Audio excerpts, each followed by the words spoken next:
Hey y'all, welcome to my channel, or welcome back to my channel. My name is Joche and I'm your go-to girl for all things real. So today's video is going to be another prison relationships topic. I receive a lot of love on those older videos from my channel. Be sure to check out the playlist if you haven't. If you are in a relationship with somebody that is locked up, then be sure to share your experiences down below. I was once in that situation when I was dealing with my son's father. I'm not in that situation anymore. I'm actually married to a different person, but I did leave those videos up because they were helpful to many people that are in that situation. So this video is going to be a real talk. This video is going to talk about dating someone who is locked up. It is inspired by my own experiences, the questions that I've received on my existing videos, as well as the show Love After Lockup and Life After Lockup on WeTV, which is one of my favorites. I don't really do a lot of reality TV, but that is one that I tune into regularly because I resonate with the show and it's entertaining. I will say that the show is realistic and unrealistic at the same time. It's realistic in that you see a lot of the patterns that actually do take place in real prison relationships, such as lack of support from family, lack of support from friends, lots of doubt when you are telling strangers and or your loved ones about it. That's very realistic. That's very true of my previous experience. Honestly, when you are dating somebody that's locked up, you are the unpopular opinion. You are the unpopular relationship, and you shouldn't be going to your friends and family for validation, because the average person is not going to validate that relationship. The average person is going to tell you that you're crazy for dating somebody that's locked up, and if you didn't know that person before they got locked up, they're definitely going to question everything about that relationship. The other thing that I find really realistic about the Love After Lockup and Life After Lockup series is the fact that the inmates have access to plenty of people and can and will cheat on you. That was my experience, and I, like some of the people you see on the show, didn't really consider that that could be a possibility until it was proven to me. And the girl that was being played along with me had receipts. They do get phones in there. They do communicate with women. They do have internet access. You can pay for all of those things. So they can be on those pen pal websites searching for women, searching for men, searching for people that are lonely, that are looking for someone to talk to. And they can be talking to multiple people. Another thing that people tend to do is they get caught up in what they think the relationship is because of the love letters and the phone calls and the conversations while that person is locked up. And like reading a book, you kind of put your imagination, if you will, on what you expect once that person comes home. And the thing is, what people don't often consider is what really is going to be the case once they do get home. And so this video is just going to talk about the reality of dating somebody that's locked up.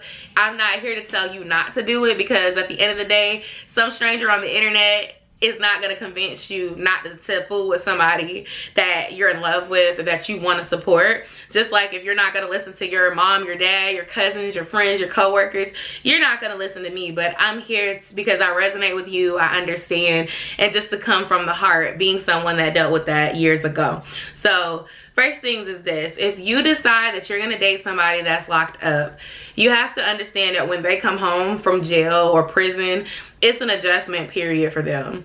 So even if they promised that they were going to get married within 6 months, that they were going to move in with you, that they're going to provide for you and do all these things, it's going to take them some time to adjust to being free again. Point blank and period. There is nothing that you can do to prevent them from going through that adjustment period. Sometimes inmates are in solitary confinement. Sometimes inmates are not necessarily used to having contact with other people, the ones that don't have the resources and don't choose to communicate with people and look for pen pals and that sort of thing, they're not used to having options.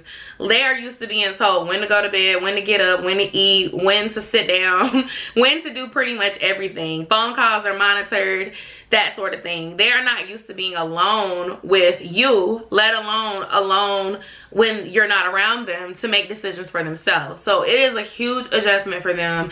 It is a huge adjustment to figure out, and you can't be the one to do it for them. As much as you love them, as much as you want to make them feel welcome, they have to adjust, and you can't control them. The more that you try to control a person that's been locked up, 9 times out of 10, they're going to be turned off by that. They're going to be kind of intimidated by that, and they're not going to know how to handle it because they have to adjust to the free world.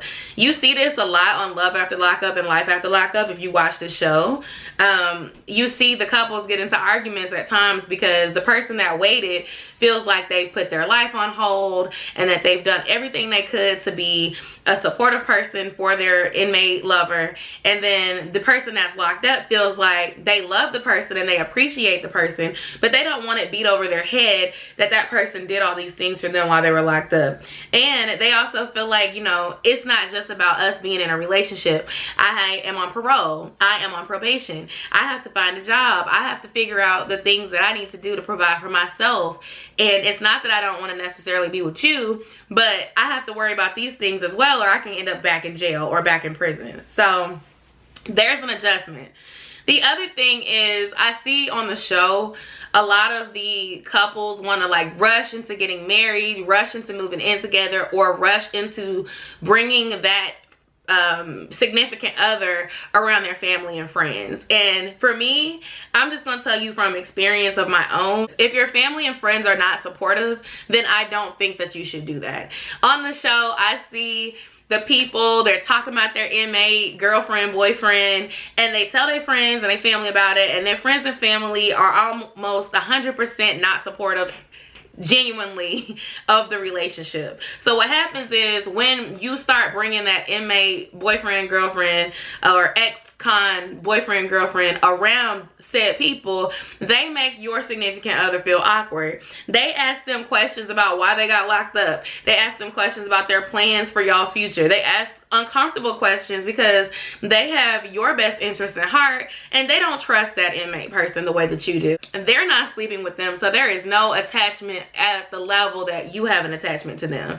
So what that ends up doing is putting your significant other in an awkward position, and then it causes tension in your relationship. So I'm not saying you can't eventually bring that person around, but again, going back to what I was talking about initially, you want to give your significant other time to adjust.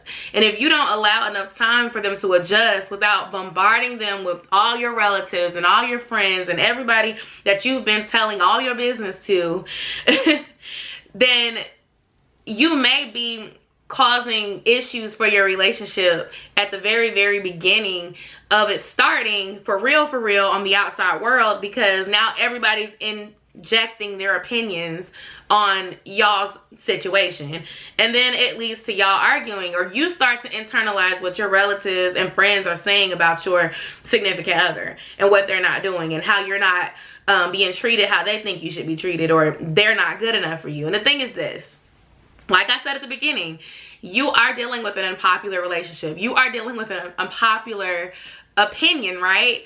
So your friends and family may not agree with it. They are not going to feel the way that you feel, but at the end of the day, if this is who you've decided that you want to be with, then that's all that should matter to you. Now, let's err on the side of responsibility and not ignoring red flags, because a lot of the people that I see on Life After Lockup and Love After Lockup that don't end up working out are ignoring red flags. Now, if you've been paying for your inmate and spending a ton of money on them, and then they get out and they don't want to be intimate with you, they don't want to spend time with you, they get really distant, I would say take that as a sign that they may not want the relationship with you. Do not continue giving them your money, giving them your support, and being basically a doormat for them to take advantage of you just because you spent time talking to them while they were locked up. Another thing is this: do not put your life on hold because you're dating an inmate, especially if the relationship was unknown or not started before they got locked up, and or if you didn't know the person before they got locked up. If you did know the person beforehand, like I did, and they were cheating on you, they weren't being respectful, they were playing games, I would really advise you to not put your life on hold for that person. They don't deserve it, and they will probably disappoint you when they get out. I'm not saying they won't change for themselves, but it doesn't necessarily mean that they're going to change for you. It doesn't necessarily mean that they're going to really remember, like, oh yeah, he or she was there for me when I was down, so I'm going to do it the right way this time. When you let people treat you badly, they continue to do so. People without boundaries don't set boundaries of their own. They're going to keep doing everything that they can and get everything that they can get from you because they understand that they've been able to do it before and you've allowed it. So don't accept people that have that mentality to do the right thing because it's just not in them. They're not gonna do that. And unfortunately, the people that are behind bars are in a survival mode. A lot of them are not raised off love, they're raised off of survival, and their life has put them in a place where they really just don't mentally have the capacity to love like you expect. And although it sounds good, and again, you're going back to what they told you on the phone, you're going back to what they wrote you in those nice letters, I understand, but they could literally be writing those letters in the cell with their inmate friends, helping them write these letters. Like, you don't know what is real and what is not until they get out. So do not be foolish. Do not ignore the red flags just because you love them, because love is not everything, you know? And I think that you should take it a day at a time when they come home. Allow them that time to adjust and level set your own expectations. Don't stop doing the things that really matter to you just because you're talking to this person. And I understand, like, you want to put your all in because they've seemed to put their all in, but a lot of times when we do that and it doesn't work out, we end up feeling like we've missed out on so much. And a lot of people in this situation are very young. Now, we got older people in the situation too, but I know when I was in this situation a few times with my ex, I was 18, I was 20, and I was 22. I was young, and those were the prime years of my life. I was a college student. I was fine back then. I'm fine now though. I'm still cute. I'm still busting. But I'm just saying, 18-year-old me was fine, no kids, very smart, in college, great head on my shoulders, and the world was just there waiting for me. And I spent a lot of my time on and off in that relationship waiting around. Literally half my freshman year was spent like waiting for him to get out. And although I didn't miss out on getting STDs like some of the girls did freshman year because they was sleeping around, and I didn't miss out on getting played freshman year, that came when we broke up the first time sophomore year, but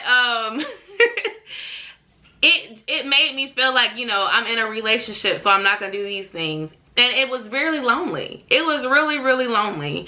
Like, it's one thing to be in a long distance relationship with somebody because they're in the military or because they're in a job or they go to a college that's like another state than yours. But to choose to be with somebody that got locked up is a different kind of ball game because you don't know everything. They tell you what you want to know. You can look it up and see why they were charged, but things can change at the drop of a hat. Like, they could be coming home and then all of a sudden something happens and they can't come home. Like, it's an emotional roller coaster, and really nobody is gonna understand it unless they've been in that situation or they're in that situation as well. So the last thing that I would recommend is maybe looking on Facebook for women and men that are in the same situation so that you can kind of have that support. I know some people are looking at this like, girl, why are you telling these people this?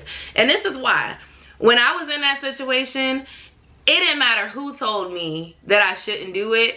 I wanted to do it at that time. So if you're gonna choose to do it, I say, let me lay out all the information on the table. Join those support groups with people that are like-minded and that understand, so that you don't feel that loneliness that I felt back when I was in that situation, which was why I came to YouTube in the first place. Not because I expected over 25,000 people to watch all those videos and comment and tell me, but because I couldn't talk to my dad about it. I couldn't talk to my friends about it because they did not get it and they felt like I deserved better. And they were right. But I didn't believe so at that time. So I hope that this video was helpful for you all. Please feel free to comment down below. Talk to me in the comments. Subscribe to my channel. I am on the road to 10K here. I'm also on TikTok, Instagram, all those good things. So follow me, support me, and support each other, most importantly, because as I said, I'm not in that situation anymore, but I do understand. And if you haven't, check out that show, Life After Lockup, Love After Lockup. I love it. It's very entertaining for me, but I can't separate the real from the fake. So love you guys. I'll see you all in the next video. Bye.